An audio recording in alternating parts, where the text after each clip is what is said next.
What's up for May? Meteors from Halley's Comet, dinosaurs in the sky, and a blue moon rises. May is a good month to spot some shooting stars as the Eta Aquariid meteor shower reaches its peak the morning of the 6th. These meteors are actually bits of rock and dust left behind by one of the most famous comets, Comet Halley, which swings through the inner solar system every 75 years.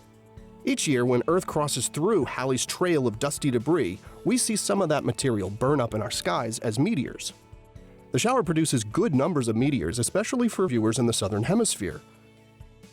You'll see fewer in the northern hemisphere because the shower's point of origin, called the radiant, doesn't rise until well after midnight and won't get too high in the sky before dawn.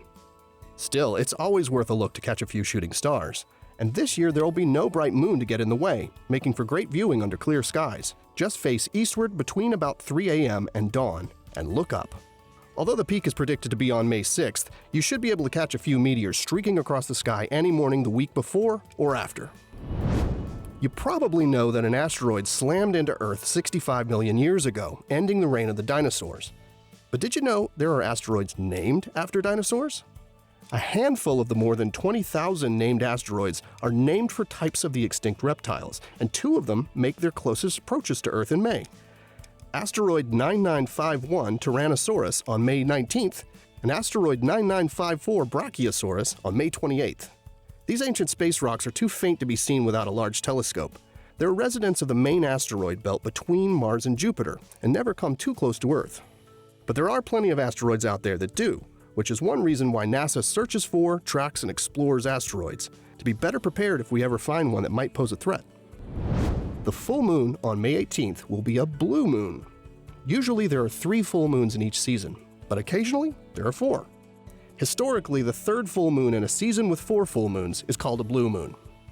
A blue moon doesn't actually look blue, but they are kind of rare. On average, they occur about every 2.5 years.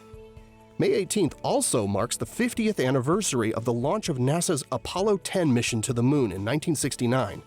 It was like a dress rehearsal for the first moon landing, setting the stage for Apollo 11 and that one small step just 2 months later.